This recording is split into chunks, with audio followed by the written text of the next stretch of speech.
Okay हम लोगों ने स्टार्ट किया था कौन सा चैप्टर ज्यूरिस में? IPC, Indian penal code start किया था हम लोगों ने। और इंडियन पीनल कोड में हम लोग बेसिकली सजाओं के बारे में पढ़ रहे थे, ठीक है। ये लॉ है जो कि अलग अलग तरीके की सजाएं बताता है। सबसे पहले इसके अंदर हम लोगों ने देखा था दो तरीके का ज्यूरिसडिक्शन होता है, intra territorial and extra territorial. Intra territorial क्या था? अगर कोई क्राइम इंडिया के अंदर हुआ है, भले ही सिटीजन ने किया हो या फॉरेनर ने किया हो, उसके ऊपर आईपीसी एप्लीकेबल होगा और इस ज्यूरिसडिक्शन को कहा जाता है इंट्रा टेरिटोरियल। एक्स्ट्रा टेरिटोरियल क्या था? क्राइम कहां हो रहा है? इंडिया के बाहर। If the crime is committed outside India by a citizen of India which is also considered a crime in India, तो वो भी आईपीसी के ज्यूरिसडिक्शन में आएगा और उसको हम लोग क्या कहते थे? Extra territorial. And what was admiralty jurisdiction? Admiralty क्या था? शिप या एयरक्राफ्ट पे अगर कोई क्राइम हुआ है तो वो शिप या एयरक्राफ्ट जहां पर रजिस्टर्ड है उस कंट्री के हिसाब से रूल्स एप्लीकेबल होंगे। फिर हम लोगों ने देखा था क्राइम के बारे में, एलिमेंट्स ऑफ क्राइम। बताइए क्या क्या चीजें थी क्राइम के, क्या एलिमेंट्स थे? फर्स्ट, ह्यूमन बीइंग होना चाहिए। सेकेंड, मेंस रिया होना चाहिए। एंड थर्ड, एक्टस रियूस, यानी कि एक एक्ट होना चाहिए। What was mains Riya? Guilty mind, ठीक है। और मेंस रिया के भी तीन टाइप्स थे। कौन कौन सा? इंटेंशन, नेग्लिजेंस एंड रेकलेसनेस, ठीक है। फिर हम लोगों ने स्टेजेस ऑफ क्राइम देखे थे। बताइए क्या थे स्टेजेस ऑफ क्राइम? सबसे पहले क्या था? इंटेंशन। सबसे पहले एक इंटेंशन होगा, फिर प्रेपरेशन, ठीक है, फिर attempt and finally the crime. Okay. और हम लोगों ने ये पनिशमेंट्स देखे थे लास्ट लेक्चर पे जिसमें डेथ देखा था, लाइफ इम्प्रिजनमेंट था, forfeiture of property and fine. And now today we are going to start from criminal conspiracy. Very important.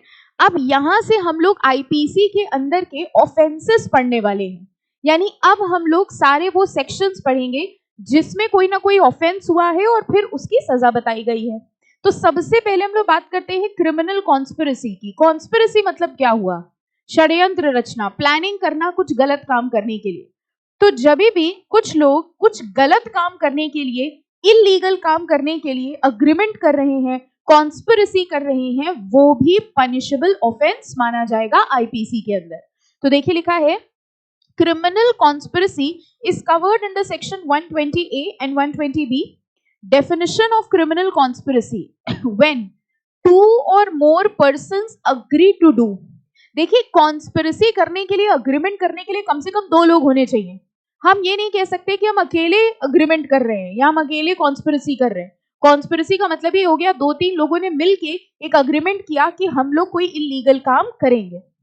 So, when two or more persons agree to do or cause to be done an illegal act, किस चीज की conspiracy कर रहे हैं? कोई illegal काम करने की, या फिर an act which is not illegal by illegal means।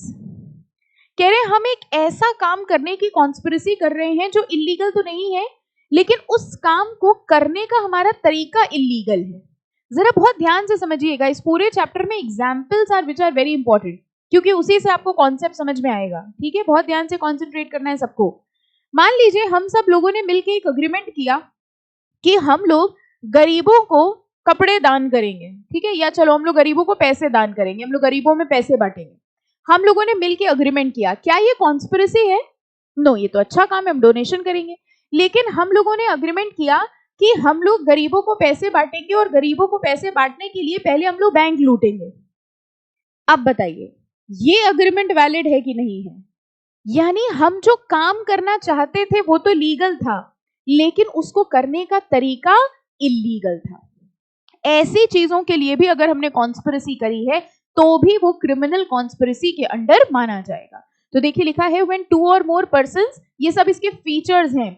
दो या दो से ज्यादा लोग होने चाहिए जिन्होंने मिलकर अग्रीमेंट किया हो कोई इलीगल काम करने के लिए या कोई लीगल काम करने के लिए थ्रू इलीगल मीन्स, ठीक है। देखो इसके इंग्रेडिएंट्स यहां पर दिए हुए हैं। The ingredients of offence of criminal conspiracy as laid down in Supreme Court case are. सबसे पहला कह रहे अग्रीमेंट होना चाहिए टू और मोर पर्संस के बीच में।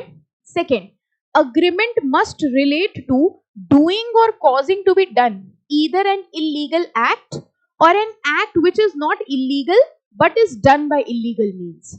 ओके तो ये दो फीचर्स हैं. जब भी ये दो फीचर्स होंगे तो उस ऑफेंस को आईपीसी की नजरों में क्या माना जाएगा? Criminal conspiracy. Any doubt? ठीक है. अब देखते हैं कि इसकी सजा क्या होगी. Punishment for criminal conspiracy. कह रहे हैं whoever is a party, बहुत ध्यान से देखना आप, whoever is a party to criminal conspiracy to commit an offense punishable with death. पहले तो सिर्फ इतनी लाइन समझो, whoever is a party to a criminal conspiracy to commit an offense punishable with death. हम लोग कौन सा ऑफेंस करने की कॉन्स्पिरेसी कर रहे हैं जिसकी पनिशमेंट डेथ हो? मतलब अंडरस्टैंड, हम एक ऐसा ऑफेंस करने की कॉन्स्पिरेसी कर रहे हैं जिस ऑफेंस की सजा डेथ होती है. फॉर एग्जाम्पल, हम किसी को मारने की कॉन्स्पिरेसी कर रहे हैं, मारने की सजा डेथ होती है. ठीक है. इसी तरह से कह रहे हैं criminal conspiracy to commit an offence punishable with death, या तो डेथ पनिशेबल हो, या तो इम्प्रिजनमेंट फॉर लाइफ हो, या रिगरस इम्प्रिजनमेंट हो for a period of 2 years और अपवर्ड. यानी कि हम एक ऐसा ऑफेंस करने का षड्यंत्र रच रहे हैं जिसकी सजा या तो डेथ है, या तो लाइफ इम्प्रिजनमेंट है, या 2 साल से ज्यादा की सजा है.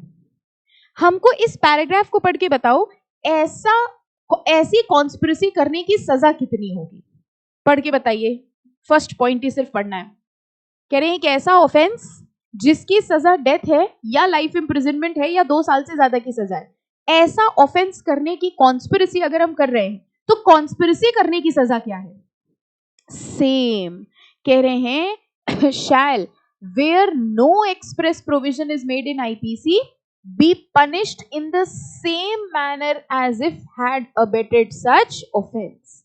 यानी हम लोग ये कह सकते हैं किसी को मारने की जो सजा है उसको मारने की कॉन्स्पिरेसी करने की भी सजा वही होगी. तो ये 3 बड़े सीवियर ऑफेंसेस होंगे. कह रहे हैं वो ऑफेंस जिसकी सजा डेथ हो, लाइफ इम्प्रिजनमेंट हो, या 2 साल से ज्यादा की हो, ऐसा ऑफेंस करने की अगर आपने कॉन्स्पिरेसी करी है तो कॉन्स्पिरेसी की भी सजा वही होगी. I hope the first point is clear. हम लोग सबसे पहला सेक्शन पढ़ रहे हैं आईपीसी के under criminal conspiracy. Criminal conspiracy के अंदर 2 पॉइंट्स थे. सबसे पहला पॉइंट क्या था? 2 और मोर लोगों का अग्रीमेंट होना चाहिए. और सेकंड क्या था? इलीगल काम करने के लिए या फिर कोई लीगल काम करने के लिए थ्रू इलीगल मीन्स. अगली बात आती है इसकी पनिशमेंट. पनिशमेंट में सबसे पहले क्या बताया उन्होंने? कोई भी ऐसा ऑफेंस जिसकी डेथ पनिशमेंट है, या लाइफ इम्प्रिजनमेंट है, या 2 साल से ज्यादा की पनिशमेंट है, ऐसे ऑफेंस को करने की कॉन्स्पिरेसी करने की सजा भी सेम होगी. ठीक है. एंड सेकेंड, अब सेकेंड कैटेगरी में बताओ कौन से ऑफेंसेस आए जिनकी सजा 2 साल से कम की है. यानी कि हम एक ऐसा ऑफेंस करने जा रहे हैं जिसकी सजा 2 साल से कम की है. उस ऑफेंस की कॉन्स्पिरेसी की सजा देखो कितनी है. Whoever is a party to a criminal conspiracy other than a criminal conspiracy to commit an offense as aforesaid. यानी ऊपर वाले केसेस को छोड़ के बताओ, ऊपर वाले केसेस को छोड़ के कौन सा ऑफेंस हुआ जिनकी सजा 2 साल से कम की है? ऊपर वाले में देखिए कौन कौन से हो गए थे. डेथ हो गया था, लाइफ इम्प्रिजनमेंट हो गया था, और 2 साल से ज्यादा के ऑफेंसेस कवर हो गए थे. तो सेकेंड कैटेगरी में कौन से आए? जो 2 साल से कम की सजा वाले हैं. इनके लिए देखो कितना इम्प्रिजनमेंट है. For either description for a term not exceeding 6 months और विद फाइन और विद बोथ. तो आई होप क्रिमिनल कॉन्स्पिरेसी की पेनाल्टी क्लियर है. ठीक है. क्रिमिनल कॉन्स्पिरेसी की पेनाल्टी 2 कैटेगरीज में डिवाइडेड है. फर्स्ट, वो ऑफेंसेस जिनकी डेथ पनिशमेंट है, लाइफ इम्प्रिजनमेंट है, या 2 साल से ज्यादा की सजा है, उन ऑफेंसेस को करने की कॉन्स्पिरेसी की भी वही सजा होगी. लेकिन सेकेंड पार्ट, वो ऑफेंसेस जिनकी सजा 2 साल से कम की है, उस ऑफेंस को करने की कॉन्स्पिरेसी करने की सजा कितनी होगी? 6 months. ठीक है, फाइन. अच्छा, एक सिचुएशन आपके सामने रखेंगे, आपको बताना होगा जरा केस. ठीक है. मान लीजिए एक टेररिस्ट अटैक हुआ. ठीक है, कई बार हुआ है हमारी कंट्री में पहले भी. तो मान लीजिए एक टेररिस्ट अटैक हुआ और जब वो टेररिस्ट भाग रहे थे, ठीक है, तो एक मिस्टर ए थे, उन्होंने उन टेररिस्ट को भागने में मदद करी. मिस्टर ए को टेररिस्ट के बारे में कुछ नहीं पता था, टेररिस्ट अटैक के बारे में कुछ नहीं पता था, बस मिस्टर ए ने क्या किया, जब वो टेररिस्ट भाग रहे थे तो मिस्टर ए ने उन टेररिस्ट को भागने में मदद करी, ठीक है। अब जब केस हुआ तो ये कहा गया कि मिस्टर ए ने क्रिमिनल कॉन्स्पिरेसी की है, he was also one of the conspirators along with the terrorist. बताइए उनको कॉन्स्पिरेटर माना जाएगा, मतलब ए को कॉन्स्पिरेटर माना जाएगा कि नहीं माना जाएगा? आप बताओ, माना जाएगा कि नहीं माना जाएगा? क्वेश्चन सबको समझ में आया? उसने कॉन्स्पिरेसी नहीं करी थी, उसको नहीं पता था कि टेररिस्ट अटैक होने वाला है, कहां होने वाला है, ना ही वो टेररिस्ट के साथ मिला हुआ था। बस उसने गलती क्या करी कि उसने टेररिस्ट को भागने में मदद करी। Will he be liable as under this section criminal conspiracy? इस सेक्शन में वो लायबल नहीं होगा, उसने कॉन्स्पिरेसी नहीं करी। ऐसा नहीं है कि उसको सजा नहीं होगी, सजा तो होगी, but not under this section of IPC. वो ये कहेगा कॉन्स्पिरेसी तो तब मानी जाएगी जब हमको प्लान के बारे में पहले से पता हो। ना हमको प्लान के बारे में पता था, ना हमने टेररिस्ट से कोई लिंक किया। Obviously he will have to prove everything, है ना, उसे सब कुछ प्रूव करना पड़ेगा। तो अगर वो ये प्रूव कर देता है कि हमको टेररिस्ट के बारे में नहीं पता था, प्लान के बारे में नहीं पता था, बस हमने उनको भागने में मदद करी, तो सजा तो उसको मिलेगी, लेकिन क्रिमिनल कॉन्स्पिरेसी के सेक्शन में नहीं मिलेगी। तो देखो ये केस हुआ आपको पता होगा पार्लियामेंट अटैक केस, याद है पार्लियामेंट में अटैक हुआ था एक बार। देखो कह रहे उसी में ये केस हुआ था in NCT of Delhi 2005, the parliament attack case. The accused had never contacted the deceased terrorist on place but had helped one of the conspirators to flee to a safer place after incident, was not held guilty as conspirator. Conspirator नहीं माना जाएगा। ये नहीं कह रहे हैं कि उसको छोड़ दिया गया या उसके अगेंस्ट कुछ नहीं लिया गया, इस सेक्शन के अंडर वो कवर्ड नहीं होगा। तभी आप देखिए, आपने अदालत वगैरह में सुना होगा, मतलब ऑब्वियसली मूवीज वगैरह में सुना होगा, जब भी कोई लॉयर कोई इल्जाम लगाता है तो ही कोट्स अ स्पेसिफिक सेक्शन कि भाई इस सेक्शन के तहत इन्होंने ये किया है, इस सेक्शन के तहत ये किया, इस सेक्शन के तहत ये किया है, और हर सेक्शन के हिसाब से इनको सजा मिलनी चाहिए। इनके ऊपर ये धाराएं लगाई जा रही हैं, इनके ऊपर ये दफाएं लगाई जा रही है, मतलब इतने सेक्शन के under he is considered as a culprit. So important is that कि उसके ऊपर कौन कौन से सेक्शन की रूल लगाया जा रहा है। तो इस केस में हम लोगों ने क्या देखा, he was not considered as a conspirator, but yes definitely उसके खिलाफ एक्शन लिया जाएगा। ओके तो आईपीसी का एक सेक्शन हम लोगों ने कवर कर लिया, क्रिमिनल कॉन्स्पिरेसी। क्रिमिनल कॉन्स्पिरेसी क्या होती है ये देख लिया, और उसकी पनिशमेंट देख ली। Any confusion, any doubt? No? चलो अब नेक्स्ट मूव करते हैं सेकंड सेक्शन पे, criminal misappropriation of property. इसके अंदर दो सेक्शंस आएंगे, 403, 404। अगर आप ध्यान दो तो हम लोग 420 की तरफ मूव कर रहे हैं। ध्यान दिया आपने? ऐसे करते करते हम लोग 420 की तरफ मूव हो जाएंगे एक दिन। 420 हो नहीं जाएंगे, 420 सेक्शन की तरफ मूव हो जाएंगे। तो फिलहाल हम लोग 403 और 404 पढ़ रहे हैं, जो कि बात करता है मिस एप्रोप्रिएशन ऑफ प्रॉपर्टी। अच्छा, आपके साथ कभी ऐसा हुआ है जैसे आप और आपका फ्रेंड दोनों साथ में बैठे हो और गलती से आपका फ्रेंड आपकी बुक ले गया हो, है ना? हमेशा होता है अक्सर। नाउ कुछ अच्छे फ्रेंड्स होते हैं जो जैसे उन्होंने आपकी कॉपी या आपकी बुक अपने बैग में रख दी, घर जाके उन्होंने नोटिस किया तो आपको फोन करके बता दिया कि भाई तुम्हारी बुक गलती से हमारे पास आ गई है। कुछ फ्रेंड्स ऐसे होते हैं जो इस बात को पी जाते हैं, समझ रहे हो, वो बोलते ही नहीं है। आपके फ्रेंड का कोई सामान, मे बी आपका बड़ा अच्छा पेन या पेंसिल बॉक्स, स्कूल में बड़ा होता था ये सब, है ना, आपकी कोई रबर या कोई ऐसी नोटबुक धीरे से आपके फ्रेंड ने अपने पास रख ली या गलती से उसके पास आ गई। अब वो घर ले गया और उसके बाद उसने आपको बताना जरूरी नहीं समझा। उसने क्या किया है पता है? उसने आपकी प्रॉपर्टी का मिस एप्रोप्रिएशन किया है। आपको पता है आप आईपीसी के अंडर उसके खिलाफ केस कर सकते हैं। बड़ी देर में पता चला, है ना? अच्छा, कुछ बच्चे तो सोच रहे हैं बस यहीं से कचहरी जा रहे हैं। ये रोज करता है हमारा दोस्त हमारे साथ। देखिए, अगर आपके फ्रेंड ने गलती से आपकी बुक अपने बैग में रख ली, this is not misappropriation. आपका फ्रेंड कलाकार था, पहली चीज तो गलती से आपकी बुक उसके बैग में आ गई, चलो ये मिस एप्रोप्रिएशन नहीं है, गलती किसी से भी हो गई। घर जाके उसको पता चल गया तो उसको क्या करना चाहिए था? आपको फोन करके वापस दे देना चाहिए, तो उसने नहीं किया। और तो और कलाकारी समझो, वो मार्केट में जाके आपकी बुक बेच आया। और पैसे से पार्टी कर ली। अब बताओ क्रिमिनल मिसएप्रोप्रिएशन हुआ कि नहीं हुआ? यस। ऐसे खतरनाक दोस्तों के खिलाफ तुरंत कचहरी जाके आईपीसी का ये सेक्शन लगा देना चाहिए। मैम पहली बार कोई काम का चैप्टर पढ़ाया आपने, है ना? अब देखो सारे दोस्तों के खिलाफ कितने केसेस चलने लग जाएंगे। सो क्रिमिनल मिसएप्रोप्रिएशन ऑफ प्रॉपर्टी का मतलब अगर हमने किसी पर्सन की मूवेबल प्रॉपर्टी का कब्जा कर लिया है या हमने उसकी मूवेबल प्रॉपर्टी अपने पास ले ली है और हमने उसका मिसएप्रोप्रिएशन किया, उसकी प्रॉपर्टी लेके हमने यूज करना शुरू कर दिया या उसकी प्रॉपर्टी लेके हमने बेच दिया। अच्छा बॉयज में एक चीज बहुत ज्यादा होती है, दोस्तों की बाइक ले लेते हैं, है ना? ऐसा बहुत होता है। तो एक दोस्त है, उसने क्या किया, उसने दूसरे दोस्त से कहा भाई अपने बाइक की चाबी दे दो। दूसरा दोस्त मासूम था, उसने चाबी दे दी, बाइक भी ले ली, ये भी ठीक था, लेकिन आप बेच आएंगे वो बाइक? ऐसी दोस्ती निभाएंगे? अगर आपने इस तरह से, अच्छा बेचना भी छोड़ो, उसने किराए पे उठा दी, उसने कहा दूसरों को, उस दोस्त ने जो खुद किसी की बाइक लिए था, उसने मार्केट में किराए पे उठा दी 10-10 रुपए 10-10 रुपए और खुद कमा रहा है। ऐसा मिस एप्रोप्रिएशन अगर कभी भी कोई पर्सन आपके साथ करे तो आप आईपीसी के इस सेक्शन के अंदर उसके खिलाफ केस जरूर कर दीजिएगा। अच्छी चीज पढ़ाई ना, काम की बात है ना? हाँ, अब तुरंत एकदम केस लेके बैठना, कचहरी के बाहर ही खड़े रहा करो, है ना? Okay, dishonest miss appropriation 403।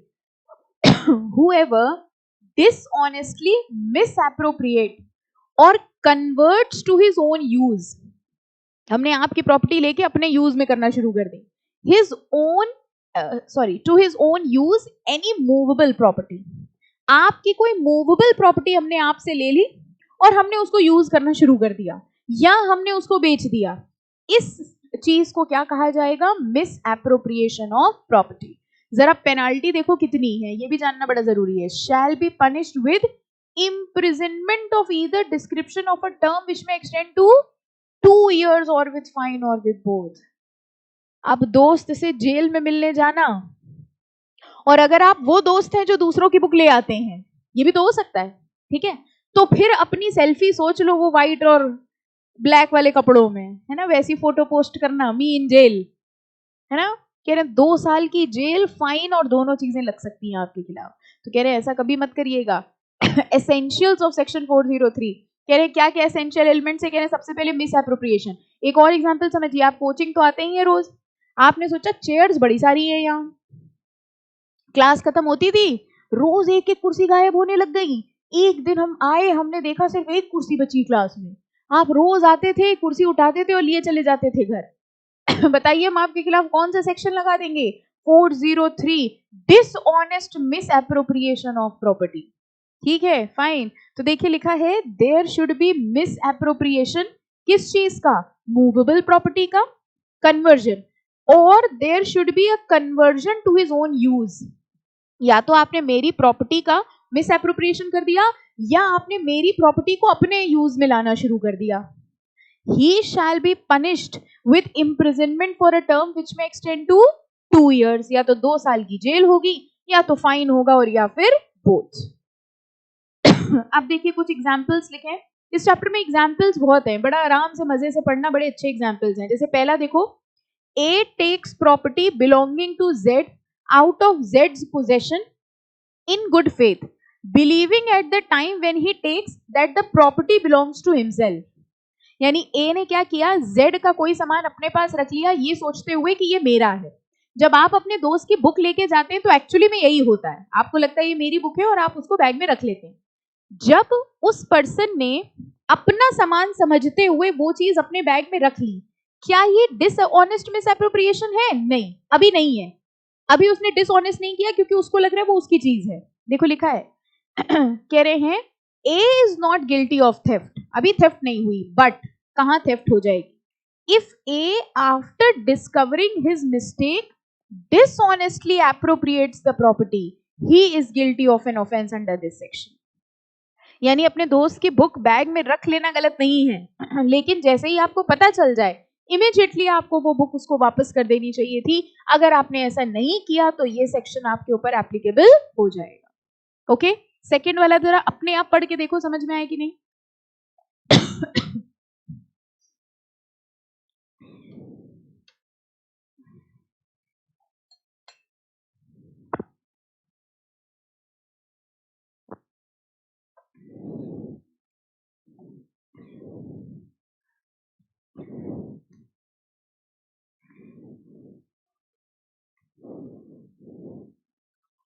आ गया समझ में?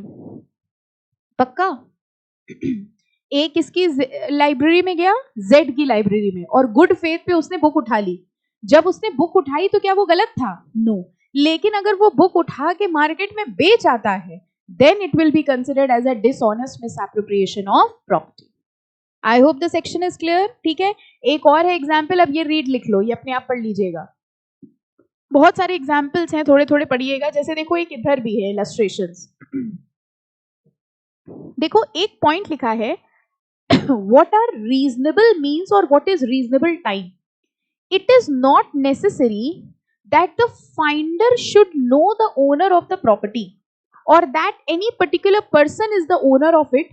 It is sufficient if at the time of appropriating he does not believe it to be his own property or in good faith believe that the real owner cannot be found. ये कह रहे हैं अगर मान लीजिए आपको पता ही नहीं है कि उसका ट्रू ओनर कौन है, देन इन दैट केस क्या वो तब भी मिस एप्रोप्रिएशन ऑफ प्रॉपर्टी माना जाएगा? फॉर एग्जाम्पल, ये भी आपके साथ कई बार हुआ होगा। बताइए आप रोड पे जा रहे थे और आपको किसी का वॉलेट पड़ा हुआ मिला, ठीक है, पूरा फुल्ली लोडेड वॉलेट था, इसी में खुश हो गए आप, अरे वाह काश, पैन कार्ड, आधार कार्ड, नोट वोट सब कुछ, क्रेडिट कार्ड, डेबिट कार्ड सब कुछ था। अब आपकी क्या ड्यूटी बनती है कि हम पैसे निकालेंगे, वॉलेट फेंकेंगे और आगे बढ़ जाएंगे? यही तो हमारी ड्यूटी बनती है। हम क्या करेंगे बताइए? क्या हमें उस वॉलेट से ट्रू ओनर का एसेटेनमेंट हो सकता है? यस, क्योंकि उसके अंदर उसकी आईडी प्रूफ है। नाउ अगर ट्रू ओनर का एसेटेनमेंट हो सकता है लेकिन तब भी हमने ट्रू ओनर को नहीं ढूंढा और हमने वो वॉलेट मिस एप्रोप्रिएट कर लिया, then it will be covered under this section.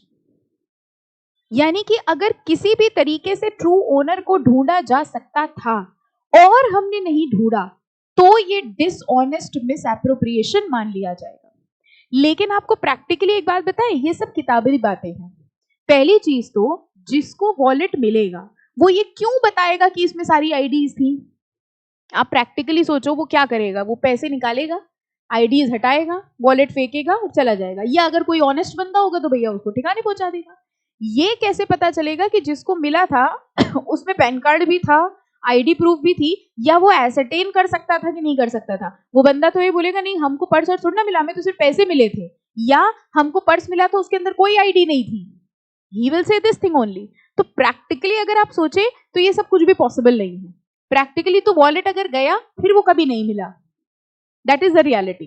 ठीक है, यहां पर ये कह रहे हैं अगर आप किसी भी तरह से ये एसेटेन कर सकते हैं कि ट्रू ओनर कौन है तो ये डिसऑनेस्ट मिसएप्रोप्रिएशन माना जाएगा, अदरवाइज नॉट। एग्जाम्पल देखो, ये आपके साथ हुआ होगा पक्का। A finds a rupee on the high road. आप रोड पे जा रहे थे, आपको एक नोट पड़ा हुआ मिला, 10 रुपए का नोट, ठीक है, not knowing to whom the rupee belongs. अब अगर आपको एक नोट पड़ा हुआ मिला है, क्या बाय एनी मीन्स आप ये एसेटेन कर सकते हैं वो किसका होगा? No. A picks up the rupee, A ने उठा लिया। Here A has not committed the offense defined under this section. बताओ ये dishonest misappropriation हुआ कि नहीं हुआ? क्यों? क्योंकि you do not know the true owner.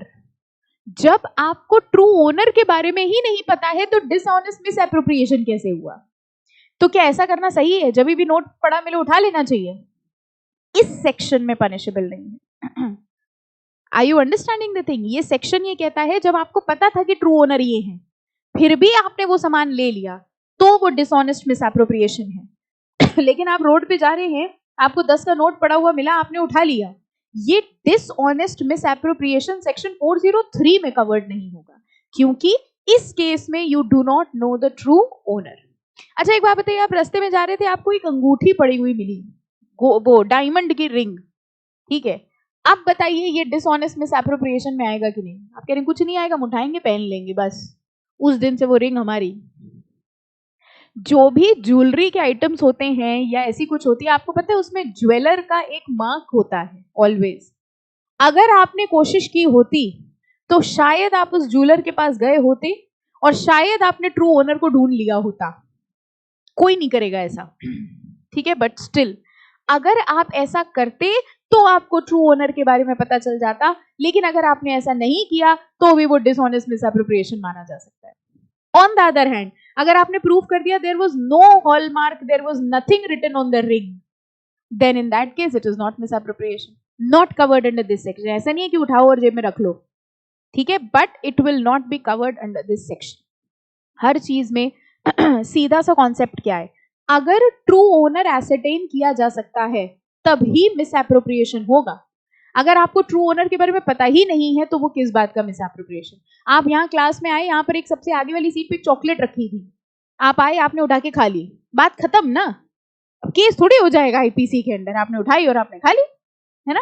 True owner जब तक नहीं पता होगा तब तक इस सेक्शन में कवर्ड नहीं होगा। ओके, तो देखो इसी तरह के बहुत सारे एग्जाम्पल है। अब ये डी वाला है, A sees Z drop his purse. आपको दिखा मिस्टर जेड आगे जा रहे थे, आपको दिखा कि जेड के वॉलेट से, मतलब जेड की पॉकेट से वॉलेट गिरा, आपने देख लिया उसके पास से पॉकेट गिरा। अब बताइए, आपने उसको नहीं बताया और एसरटेन कर लिया डिसऑनेस्ट मिसएप्रोप्रिएशन है कि नहीं? यस, क्योंकि आपने ट्रू ओनर को देखा, आप जानते हैं ट्रू ओनर कौन। A sees Z drop his purse with money in it. A picks up the purse with the intention of restoring it to Z, but afterwards appropriates to his own use. A has committed an offense under this section. So I hope this 403 is very clear.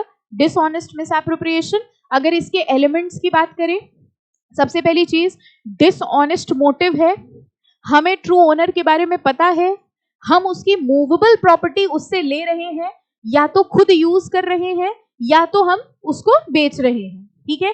अगर हमने इनमें से कुछ भी किया है तो section 403 will be applicable. और कितनी सजा थी इसमें? कितनी सजा थी? इम्प्रिजनमेंट थी कितनी? 2 years, ठीक है, और फाइन और बोथ। तो दो तरीके के ऑफेंसेस अभी हम लोगों ने पढ़े। सबसे पहला कौन सा था? सबसे पहला क्रिमिनल कॉन्स्पिरेसी। क्रिमिनल कॉन्स्पिरेसी देखा था हम लोगों ने, जिसकी पेनाल्टी में 2 पोर्शंस थे। पहला बताइए क्या था? ऐसे ऑफेंसेस की कॉन्स्पिरेसी जिस ऑफेंस की सजा क्या है? डेथ, लाइफ इम्प्रिजनमेंट या imprisonment up to more than 2 years। इनकी कॉन्स्पिरेसी की सजा भी क्या होगी? सेम। लेकिन अगर कोई ऐसा ऑफेंस है जिसकी सजा 2 साल से कम की है, देन इन दैट केस उसकी कॉन्स्पिरेसी करने की सजा होगी 6 months। सेकेंड, हम लोग ने डिसऑनेस्ट मिसएप्रोप्रिएशन पढ़ा 403, जो कि ये कहता है कि अगर किसी और की मूवेबल प्रॉपर्टी हम अपने पास ले लेते हैं, अपने यूज में ले आते हैं, then it is dishonest misappropriation और इसकी सजा will be imprisonment will be 2 years। Okay fine, ये सारे रीड करने हैं आपको, इनमें से कोई भी क्वेश्चन के फॉर्म में आ सकता है, बट आई होप ये पढ़ लेंगे आप, इजी से है। कहीं कोई डाउट हो किसी पॉइंट पे तो यू कैन आस्क मी, ठीक है। अब देखो एक केस है मोहम्मद अली वर्सेस स्टेट। जरा इस केस को समझेंगे। Okay, concentrate now. देखिए इस केस में क्या हुआ, एक पर्सन था मोहम्मद अली मान लीजिए, ठीक है, उनके पास से 15 बंडल ऑफ इलेक्ट्रिक वायर्स निकले, ठीक है। उनके घर में देखा गया इलेक्ट्रिक वायर जो ये बिजली वाले यूज करते, 15 बंडल ऑफ इलेक्ट्रिक वायर्स निकाले गए, ठीक है। नाउ जैसे ही उनके पास से 15 बंडल निकाले गए, वैसे ही ये सोचने लगे लोग कि भाई इन्होंने कहीं ना कहीं से बिजली डिपार्टमेंट से चुराए हैं। किसी भी बिजली डिपार्टमेंट ने वायर्स की चोरी होने की रिपोर्टिंग नहीं करी, ना ही किसी कंपनी ने या किसी फैक्ट्री ने ऐसे वायर्स की चोरी होने की रिपोर्टिंग करी, ठीक है। बस इनके पास से ये 15 बंडल वायर्स निकले और जब इनसे बिल मांगा गया तो इनके पास बिल नहीं था। बताइए क्या इस सिचुएशन में ये मान लिया जाएगा कि इन्होंने बिजली डिपार्टमेंट से चुराया है? सिचुएशन समझिए, उनके घर से 15 वायर्स निकले, 15 बंडल वायर्स निकले। जब उनसे पूछा गया भैया कहाँ से आए, उन्होंने कहा हमने खरीदे हैं। उन्होंने कहा अगर खरीदे हैं तो बिल दिखाओ। उन्होंने कहा नहीं बिल नहीं है हमारे पास। क्या सिर्फ इतना कह देने से ये मान लिया जाएगा कि इन्होंने चोरी करी है? नो। इसी सिचुएशन में सोचो, मिस्टर ए के घर से 15 बंडल वायर निकले, उनसे बिल मांगा गया तो बिल नहीं मिला। उसके एक दिन पहले ही इलेक्ट्रिसिटी डिपार्टमेंट ने 15 वायर्स चोरी होने की रिपोर्ट लिखवाई थी। अब बताओ डाउट अराइज हुआ कि नहीं हुआ? यस। यानी सिर्फ किसी के घर से कुछ मिल जाना will not in itself lead to dishonest misappropriation। देखो इस केस में क्या हुआ 15 bundles of electric wire were seized from the appellant, but none, including the electricity department, claimed that wires were stolen. यानी किसी ने ऐसी कोई रिपोर्टिंग नहीं करवाई थी कि वायर्स चोरी हुए हैं. Evidence on record showed that impugned electric wire was purchased by applicant from the scrap seller. वो कह रहे हमने कबाड़ वाले से खरीदे हैं ये 15 बंडल, और ऑब्वियसली अगर हमने कबाड़ वाले से खरीदे हैं तो हमारे पास इसका कोई बिल नहीं है. merely, अब देखना क्या लिखा है, merely applicant not having any receipt for purchased of wire cannot be said to be guilty of offense punishable under 403. सिर्फ उसके पास बिल नहीं था इससे ये प्रूव नहीं हो जाता कि उसके पास जो सामान रखा हुआ है वो चोरी का है. आपके पास कितनी चीजें ऐसी होंगी जिसका बिल आपके पास नहीं होगा. आप एक पेंसिल खरीदने जाते बिल लेते, मांग भी ना लेना कभी उससे बिल, वो देगा भी नहीं. वो कहेगा 1 रुपए की पेंसिल खरीदो उसमें बिल चाहिए, वो बिल देगा भी नहीं आपको. तो जितनी भी चीजें ऐसी आपके पास हैं जिसका आपके पास बिल नहीं है, क्या वो स्टोलन प्रॉपर्टी मान ली जाएंगी? No, that will not be considered as dishonest misappropriation of property. Any confusion? समझ आ गया सबको? ठीक है. और एक ये केस है, ये अपने आप पढ़ना, यूधर वर्सेस स्टेट ऑफ झारखंड. बहुत सारा रीडिंग मटेरियल है इस चैप्टर के अंदर, पढ़ते जाइएगा. छोटी छोटी स्टोरीज टाइप की हैं, पढ़ने में अच्छा लगेगा. जहां जो एग्जाम्पल ना समझ में आए वो पूछ लीजिएगा. ये वाला शायद ना समझ में आए. अब लेट मी सी आप नेक्स्ट लेक्चर पे हमसे पूछते हैं कि नहीं पूछते हैं. अगर आप पूछ लेते हैं इसका मतलब आपने घर पे पढ़ाई की थी, और अगर नहीं पूछेंगे इसका मतलब पढ़ाई नहीं हुई. अब आप सोच रहे हैं अभी पूछ ले रहे, लो काम खत्म करें, है ना. चलो 403 कर लिया, और अब हम लोग बढ़ेंगे 404. डिसऑनेस्ट मिसएप्रोप्रिएशन ऑफ प्रॉपर्टी है ये भी, लेकिन possessed by a deceased person. अब ध्यान से समझिए. मिस्टर रामलाल नाम से समझ में आ रहे, बूढ़ा सा इंसान है. मिस्टर रामलाल अपने घर में अकेले रहते थे, काफी उम्र हो गई थी, 70-75 साल के थे, और उनके साथ उनका एक नौकर रहता था. ठीक है. मिस्टर रामलाल की अचानक डेथ हो गई, तो उनके पास जितना सामान था, उनके हाथ में अंगूठी थी, उनके पर्स में पैसे थे, जो कुछ भी थे, वो सारा सामान लेके उनका नौकर फरार हो गया. बताइए उनके नौकर ने कौन सा ऑफेंस किया है? 403. देखो क्या लिखा है, डिसऑनेस्ट मिसएप्रोप्रिएशन ऑफ प्रॉपर्टी. वो प्रॉपर्टी किसकी थी? रामलाल की. मिसएप्रोप्रिएशन किसने किया? उसके सर्वेंट ने. Possessed by deceased person at the time of his death. जिस टाइम रामलाल की डेथ हुई उस टाइम उनके आसपास कोई भी नहीं था, सिर्फ उनका सर्वेंट था. और जब सर्वेंट ने देखा भैया और कोई नहीं है, तो जो भी उनके वैल्यूएबल्स थे वो सब लेके वो भाग गया. This is also considered as a dishonest misappropriation of property. Okay? इसी में दूसरा एग्जाम्पल भी हो सकता है. मिस्टर रामलाल 75 साल के थे, वो घर में अकेले रहते थे, उनकी डेथ हो गई. सबसे पहले वो बगल वाला पड़ोसी आया, या दूध वाला आया दूध देने, या न्यूज़पेपर वाला आया, उसने देखा अरे मिस्टर रामलाल की डेथ हो गई, जो भी वैल्यूएबल सामान उनका वहां पड़ा था वो उसने लिया और वो लेके भाग गया. 403 लगेगा कि 404 लगेगा? 404. डिसीज्ड अगर है पर्सन तो 404 लगेगा. देखिए, whoever dishonestly misappropriates or converts to his own use property knowing that such property was in possession of deceased person. कह रहे वो प्रॉपर्टी किसके पास थी? डिसीज्ड के पास. जब वो मरा तब उसके पास वो प्रॉपर्टी थी. And has not since been in the possession of any person legally entitled shall be. जरा इसकी पनिशमेंट देखो. अच्छा एक बात बताओ, जो आपके फ्रेंड ने वो बुक ले ली थी, मतलब किसी नॉर्मल लिविंग पर्सन के वैल्यूएबल्स लेके जाना, डिसीज्ड पर्सन के वैल्यूएबल्स लेके जाना, आपको क्या लगता है ज्यादा सिवियर कौन सा है? Deceased. Reason being, deceased person का तो आपने पूरा पूरा फायदा उठा लिया. तभी देखो इसकी पेनाल्टी कितनी है, 3 years.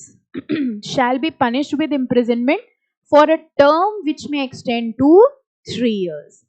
403 में कितनी थी? 2 years. इसलिए ये दोनों सेक्शन अलग है. कह रहे हैं अगर कोई डिसीज्ड था, किसी की डेथ हो गई, तो देखा जाए आपने पूरा पूरा फायदा उठाया कि भैया ये इनकी डेथ हो गई है, आसपास कोई नहीं, अकेले हमें इनकी प्रॉपर्टी ले जाओ. यहां पर गलत करने का मोटिव ज्यादा है, इसलिए इसकी सजा 3 साल है।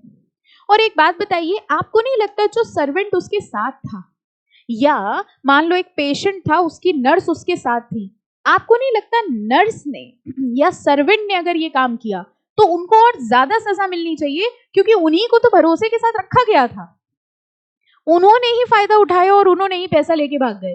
देखो आगे क्या लिखा है। नेक्स्ट कह रहे हैं, and shall also be liable to a fine and if the offender at the time of such person's death was employed by him, उसका क्लर्क था या उसका सर्वेंट था, इम्प्रिजनमेंट कितनी हो गई, 7 years। अब इस चीज को अंडरस्टैंड करो, किसी एक जीते जागते इंसान का सामान आपने रख लिया, वो जीता जागता इंसान अपना सामान प्रोटेक्ट कर सकता था, ठीक है, यहां पर सजा कितनी होगी, 2 साल, ठीक है। डिसीज्ड पर्सन, उसकी डेथ हो गई, आपने उसके मरने का फायदा उठाया और उसके वैल्यूबल्स आप लेके चले गए, सजा कितनी होगी, 3 साल। लेकिन जो सामान लेके भागा वो उसी का नौकर था या उसी का नर्स था जिसको रखा गया था उसकी देखरेख करने के लिए, आपको नहीं लग रहा यहां पर ब्रीच ऑफ ट्रस्ट भी हुआ है? आपने जो धोखाधड़ी करी वो तो करी, आपने भरोसा भी तोड़ा, क्योंकि आप ही को तो रखा गया था आप सेफ्टी के लिए। ऐसा अगर किया है तो सजा ज्यादा होगी, यानी सजा कितनी होगी, 7 years। अब देखिए ये लॉयर्स के ऊपर होता है कि वो कैसे कौन सा सेक्शन लगवाएं। जैसे मान लो किसी पर्सन की डेथ हुई, ठीक है, और उसका जो नौकर था वो सामान लेके भाग गया, ठीक है, उसका नौकर, उसने वैल्यूबल्स लिए और वो सामान लेके भाग गया। अब जब उस डिसीज्ड पर्सन के रिश्तेदार आए, उन्होंने नौकर के खिलाफ केस किया और केस करने के लिए उन्होंने लॉयर को हायर किया। वो लॉयर कौन था, आप, ठीक है। अब आपने कहा अच्छा वो पर्सन की डेथ हुई, उसका वैल्यूबल लेके गया, वो 403 के अंडर लाइबल होगा, आपने कहा 403 लगेगा उसके ऊपर। 403 अगर आप उसके ऊपर लगवाओगे तो उसको कितने साल की सजा होगी, 2 साल की। फिर आपने कहा कि नहीं 403 नहीं लगेगा, 404 लगेगा, क्योंकि वो डिसीज्ड थे, अगर उनकी डेथ हो गई थी, अगर वो डिसीज थे तो 404 लगेगा। एक काम करो 3 साल की सजा करवा दो।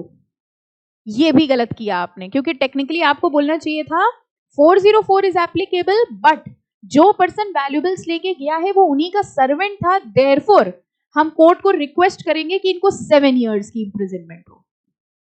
This is how the quality of lawyer will come into picture, कि आपको कितना आता है। बहुत बारीकी सी चीज है, 404 में ये दोनों चीजें हैं। अगर वो क्लर्क था, सर्वेंट था, तो 7 साल की लगवाओ। तभी लॉयर्स केस को इतना स्टडी करते हैं कि कौन सा सेक्शन एग्जैक्टली लग रहा है, कितनी सजा मिलनी चाहिए, ठीक है। अब अगर ध्यान नहीं दिया तो आप नॉर्मल लगवा दो, 3 साल की सजा हो जाएगी। और अगर आपने कहा नहीं भैया he was a servant, he was employed, then in that case 7 years imprisonment will be there. I hope it is clear now, ठीक है। तो देखो इसके एसेंशियल्स क्या हैं पढ़ लीजिए, वही सम अप किया हुआ है पूरे सेक्शन को।